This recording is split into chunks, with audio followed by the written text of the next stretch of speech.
Pri nakupu zamrznjene perutnine moramo biti pozorni na nepoškodovano embalažo in morebiten ožig mesa. Ožig zaradi zamrzovanja je napaka v kakovosti, toda izdelek ni pokvarjen. Sveže meso moramo porabiti v kratkem času, na embalaži imamo napisan rok uporabe. Pomembna je tudi temperatura med transportom, ki ne sme presegati +4 stopinje Celzija. Meso divjadi. Meso divjadi ni mastno in je bogato z beljakovinami. Okus in barva mesa sta intenzivnejša kot pri domačih živalih, zaradi stalnega gibanja pa vsebuje tudi več vezivnega tkiva. Meso divjadi je primerno za varovalno prehrano in kot sprememba na jedilniku. Med divjačino so najbolj poznana srna, jelen, zajec, damjak in divji prašič.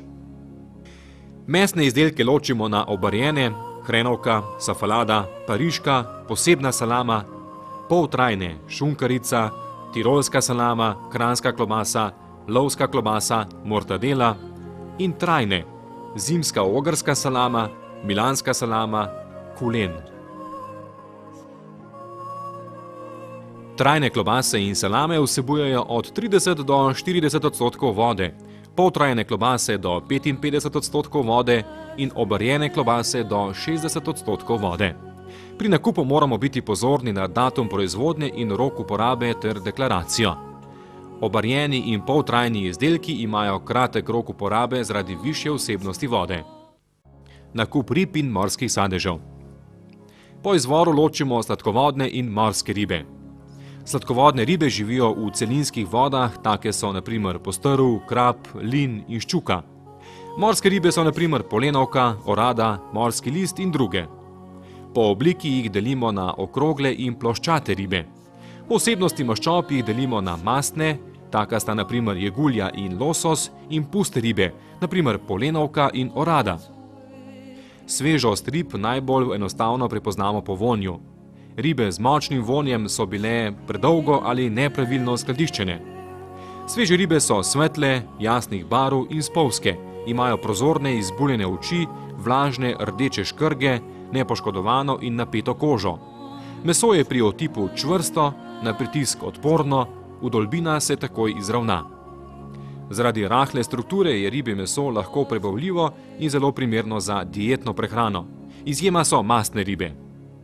Pri transportu je pomembna hladna veriga, ker so ribe zelo hitro pokvarljivo živilo. Školjke spadajo med morske sadeže. Sveže školjke so čvrste in težke, dišijo po morju. Pri transportu je pomembna hladna veriga, ker so školjke zelo hitro pokvarljivo živilo. Nakup jajc, mleka in mlečnih izdelkov. Pri nakupu jajc moramo biti pozorni na kakovost in maso. Svežost je najpomembnejši znak kakovosti pri jajcih, zato moramo biti pri nakupu pozorni na datum znesenosti in rok uporabe. Z daljšim časom skladiščenja se poslabšajo okus in lastnosti, ki so potrebne za neoporečno predelavo. Pravi okus razvije jajce po 3 dneh in takrat ga tudi lažje olupimo. Minimalni rok trajanja lahko znaša največ 28 dni. Glede na kakovost se jajca razvrščajo v razred A ali sveža jajca in v razred B ali jajca druge kakovosti oziroma v poklasirana jajca namenjena industriji.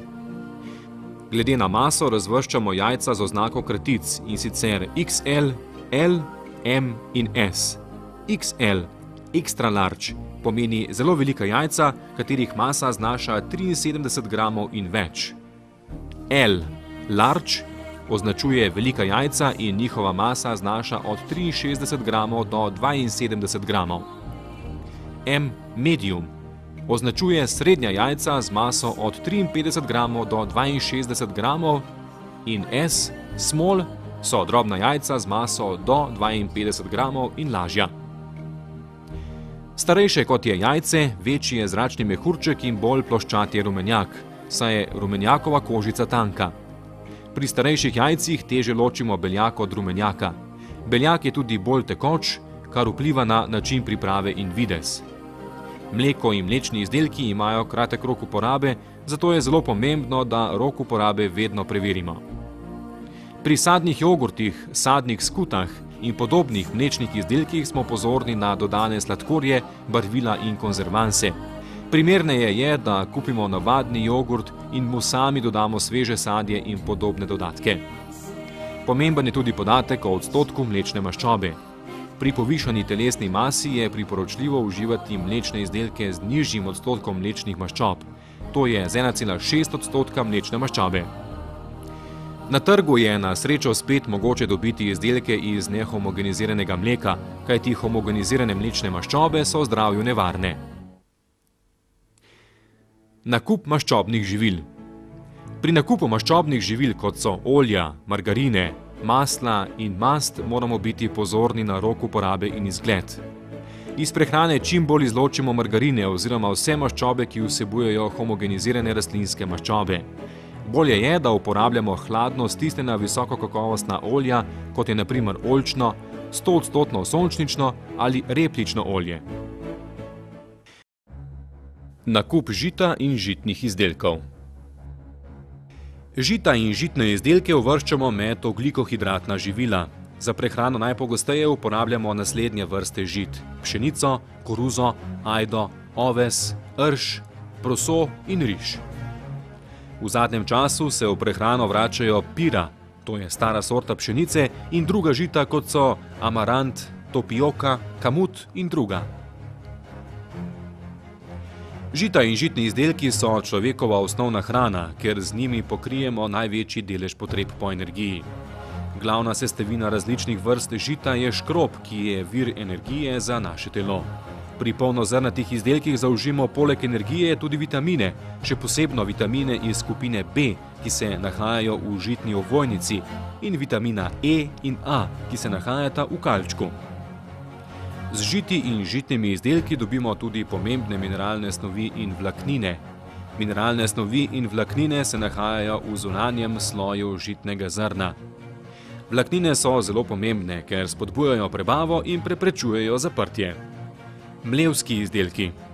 Očiščeno žito meljemo v mlinu in tako dobimo mlevske izdelke, ki jih ločimo glede na velikost delcev na drobljenec, zdrob, ostro moko in gladko moko.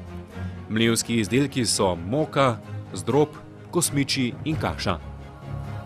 Mlevski izdelki so polnozrnati izdelki iz prečiščene moke. Polnozrnati izdelki vsebujejo vse sestavine očiščenega žita, ne glede na to, ali gre za grob drobljenec ali za gladko moko. Z zdravstvenega stališča so polnovredni izdelki zelo pomembni, ker vsebujejo več hranilnih in zaščitnih snovi. Moka. Prečiščene moke so svetle in v prehrani bolj siromašne, ker sta žitnemu zrnu odstranjena ovojnica in kalček, sam meljak pa vsebuje malo vitaminov, mineralnih snovi in vlaknin. Moko meljemo iz vseh vrst žit. Stopnjo mletja žita izražamo s tipom moke. Številka tipa moke nam pove, koliko miligramov pepela ostane pri sežigu 100 miligramov moke, ki ne vsebuje vode. Pepel sestavljajo negorljive mineralne snovi, ki se večinoma nahajajo v zunanji ovojnici zrna. Tako dobimo svetlo in temno moko. Za prehrano uporabljamo predvsem pšenično, koruzno, rženo, pirino in ajdovo moko.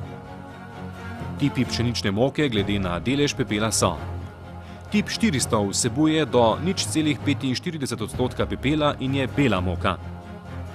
Tip 500 vsebuje od 0,46 do 0,55 odstotka pepela in je bela moka. Tip 800 vsebuje od 0,75 do 0,85 odstotka pepela in je polbela moka. Tip 850 vsebuje od 0,80 do 0,90 odstotka pepela in je polbela moka. Tip 1100 vsebuje od 1,05 do 1,15 odstotka pepela in je črna moka.